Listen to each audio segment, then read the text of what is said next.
वो फैमिलीज की हो रही है और बचपन से ही ऐसी फिल्में देख देख करके हम बड़े हुए हैं, हम साथ साथ हैं। क्योंकि रियलिटी में ऐसा नहीं होता है, मूवी में तो कुछ भी दिखा सकते हैं ना।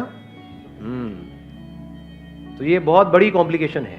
तो इस कॉम्प्लिकेशन को कैसे ठीक किया जाए? आपके सेशन दिखाए, उससे तो समझ नहीं। ये भूल के भी गलती मत करना। इन्होंने कहा कि आपके सेशंस दिखाएं, इतने जूते पड़ेंगे जितना हम सोच भी नहीं सकते। वो कहेगा ये कौन होता है हमारे बीच में आने वाला, कौन है ये, और तू क्यों इतना सुनती है इसको? वो खुद देखे तो बात अलग है। और ये बहुत इंटरेस्टिंग बात है। जब भी कोई सेशन अटेंड करते हैं वो ये नहीं सोचते कि मेरे को खुद को बदलना है, कहते ये वीडियो तो मैं जरूर अपनी बीवी को दिखाऊंगा। बीवियां सबके बुरी है, हाँ, पति सबके बुरे हैं, ये तो मैं अपने पति को दिखाऊंगी। भाई खुद तो देखो, खुद तो समझो बात क्या हो रही है यहाँ पर। तो अगर सामने वाला नहीं समझ रहा है, अब क्या करें? एडजस्टमेंट हो जाती है पे। अब आ गया एडजस्टमेंट करो। अब एडजस्टमेंट कब तक करोगे और किस हद तक करोगे? क्योंकि अगर if you are talking about adjustment, तो अगर वंस यू स्टार्ट एडजस्टिंग तो सामने वाले की एक्सपेक्टेशंस आपसे बढ़ती है, कम होती है? हाँ, आपकी इमेज ऐसी बन जाएगी, और ये तो बहुत ही अच्छी है, ये तो एडजस्ट कर लेती है। अब पूरी दुनिया आपको एडजस्ट ही करवाती रहेगी अपने हिसाब से, और ये बुरी तरीके से फंसेगी कहीं ना कहीं जा करके। क्योंकि कभी ना कभी एक लिमिट होती है ना, रस्सी को खींचने की एक लिमिट है, कभी ना कभी टूट जाएगी। तो अब क्या किया जाए? अब यहां पे अगर आपकी प्रायोरिटी सेट है कि इन रिलेशनशिप्स में से सबसे इंपॉर्टेंट ये है, number 1, number 2, number 3, number 4, number 5, और बहुत बार क्या होगा, आप देखोगे कोई दूर के रिश्तेदार आपके घर में आए, उनकी वजह से आप अपनी बीवी से लड़ रहे हो। पागल नहीं हो? खुद सोचो, मतलब वो क्या मजे लेने के लिए आए, वो तो आए आपको लड़वाने के लिए है। तो यू मस्ट प्रायोरिटाइज। हो सकता है कोई 100वें नंबर के बंदे की वजह से आप पहले वाले से लड़ रहे हो, तो पहले तो इसको आपने प्रायोरिटाइज किया। अब ये जो पहले नंबर पे है पर्सन, यही सबसे इंपॉर्टेंट है ना आपके लिए। इस रिलेशनशिप को पूरी जिंदगी चलाने के लिए क्या क्या ऐसी क्वालिटीज हैं या क्या क्या ऐसी कंडीशंस हैं जहां पे मैं कोई कॉम्प्रोमाइज करने को तैयार नहीं हूं। For example, extra marital affair, I will not compromise under any circumstances. It must be very clear. नहीं तो वो एडजस्टमेंट कहां तक जाएगी, उसकी कोई लिमिट नहीं है जी। सामने वाला तो कहेगा एडजस्ट करो। तो आपने वहां पे प्रायोरिटाइज कर दिया कि ये चीज है जो सबसे इंपॉर्टेंट है इस रिलेशनशिप को एंड तक ले जाने के लिए। ये नंबर 1 पे है, ये नंबर 2 पे है, ये नंबर 3 पे है, नंबर 4 पे है, नंबर 5 पे है, नंबर 10। तो 10वें नंबर की अगर कोई चीज है, उसकी वजह से तो हम नहीं लड़ रहे कहीं। बट अगर कोई पहले नंबर की चीज है तो अब क्या करोगे? एडजस्ट करोगे? वहां पर वहां पे लड़ना पड़ेगा, तो लड़ने के लिए तैयार रहो। You must be very clear कि ये पहले नंबर पे है। इस रिलेशनशिप को अगर एंड तक चलाना है, या आपने क्लियर सामने वाले को बताया हुआ है कि I will not be able to compromise on this, मान लो ट्रस्ट, और दिस, और दिस। मान लो तीसरे नंबर पे कोई है प्रॉब्लम, वो तीसरे नंबर पे क्या हो सकती है? बदतमीजी से बात करना। रिस्पेक्ट इंपॉर्टेंट है, लेकिन ट्रस्ट की जितनी नहीं है ना, क्योंकि वो तीसरे नंबर पे है, तो आपको पता है यहां पे कॉम्प्रोमाइज किया जा सकता है। जब दो लोग साथ में आते हैं रिलेशनशिप में, तो लड़ाई झगड़ा भी हो जाता है, कभी कभी बहुत ज्यादा भी हो जाता है। ये सब पार्ट ऑफ गेम है। ज्यादा वहां पे सेंटी नहीं होना है बैठ करके कि ऐसा कैसे बोल दिया तूने मुझे। अरे बोल दिया, वो भी भूल गया, तू भी भूल जा। समझे मैंने क्या बोला है? कि ऐसा तो नहीं है कोई सिचुएशन है जो तीसरे नंबर पे है, उसकी वजह से आप रिलेशनशिप को ही खत्म कर रहे हो। प्रायोरिटाइज किया है हमने या नहीं किया है? ज्यादातर लोगों ने नहीं किया है, ऐसा सोचते ही नहीं है। लड़ रहे होते हैं छोटी छोटी चीजों की वजह से कि तुम मुझे प्यार नहीं करते। प्यार क्या होता है? What do you mean by love? प्यार नहीं करते, प्यार कर।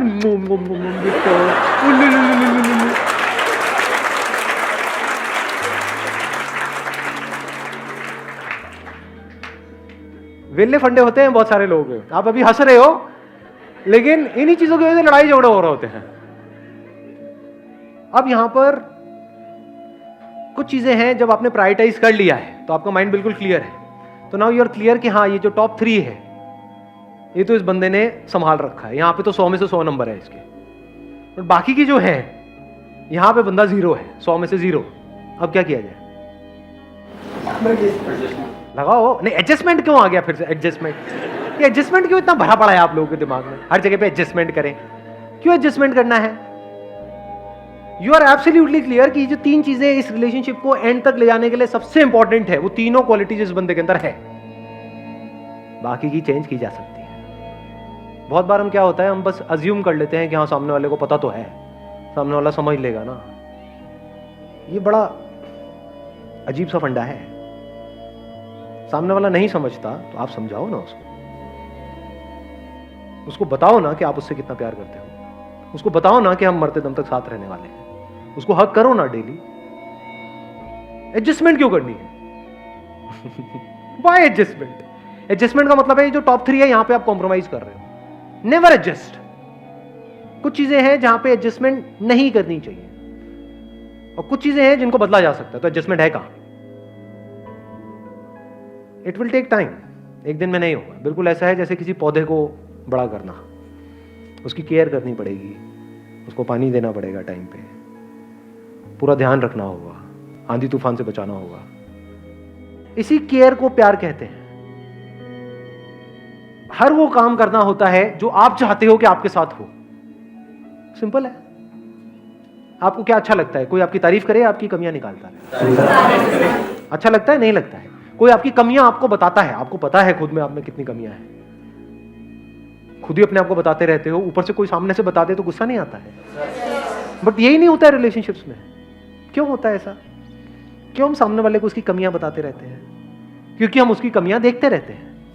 क्यों उसकी कमियां देखते रहते हैं? क्योंकि कभी हमने प्रायोरिटाइज किया ही नहीं कि इस रिलेशनशिप के लिए सबसे इंपॉर्टेंट क्या है। अगर हम प्रायोरिटाइज कर लें तो, and once we are clear कि अब ये जो 3 चीजें हैं ये इस पर्सन के अंदर है, अब मरते दम तक चाहे कुछ भी हो जाए, दुनिया इधर की उधर हो जाए, हम अलग नहीं होने वाले। Not possible. तो अब क्या मुश्किल है? इसको देखना कि मैं क्या चाहता हूं अपने लिए, और वैसे ही मैं सामने वाले से एक्ट करूं, मतलब उसकी तारीफ करूं, नॉट फ्लैटरी, जेन्युइन कॉम्प्लीमेंट्स। सामने वाले को अच्छा लगेगा? नहीं लगेगा, चाहे वो मेल हो चाहे फीमेल हो। याद रखो, अपने ऊपर रख करके देखो कि कोई कुछ अच्छा बोल देता है, कितने दिन तक याद रहता है? रहता है? नहीं रहता है। कई बार पूरी पूरी जिंदगी याद रह जाता है। हमें खुद भी नहीं पता होता है कि हाँ हमारे अंदर ऐसा कुछ है, और अगर वो कोई बोल दे तो और अच्छा लगता है। तारीफ खुल के क्यों नहीं करते हो? बुराई तो खुल के करते हो। जब अंदर से we are really thankful from the bottom of our heart to the other person कि थैंक यू सो मच कि तुम मेरी लाइफ में हो, it means a lot to me, it means the world to me. और आप ये सब बोल नहीं रहे हो, बस उसकी आंखों में इस तरह से देख रहे हो सोच करके, तो कुछ होगा वहां पर या नहीं होगा? सामने वाले को कैसा फील होगा? या फिर बैठे हैं, सामने वाला परेशान है, बस उसके हाथ पे हाथ रख दिया, हाथ पकड़ करके बैठे हुए हो थोड़ी देर के लिए, क्या हो गया? इसमें एडजस्टमेंट कहां है? अगर इस तरह से हम चलने लग जाएं तो सामने वाला भी ऐसा करना शुरू कर देगा? नहीं करेगा। किसी दिन आप उसको हक करना भूल जाओगे तो उसको याद रहेगा।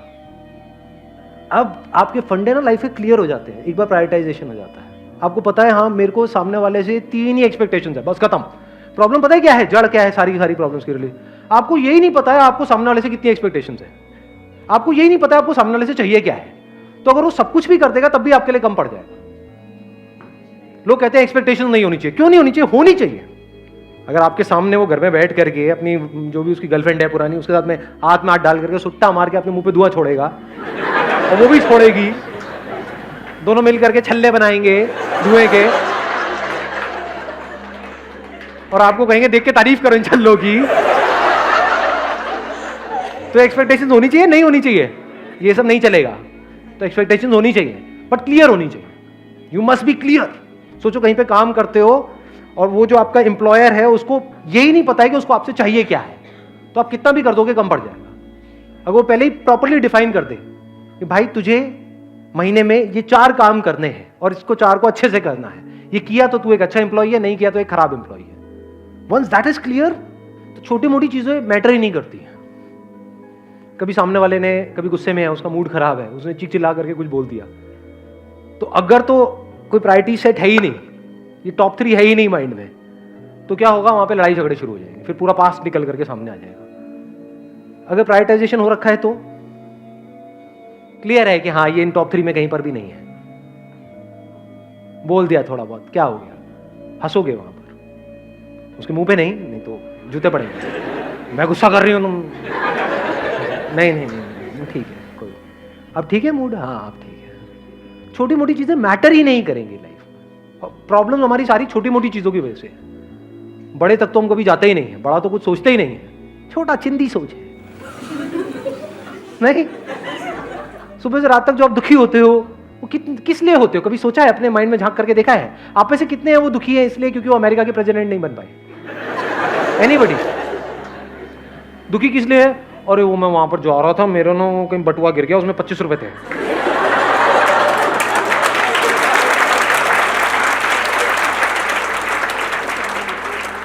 चिंदी सोच, चिंदी दुख।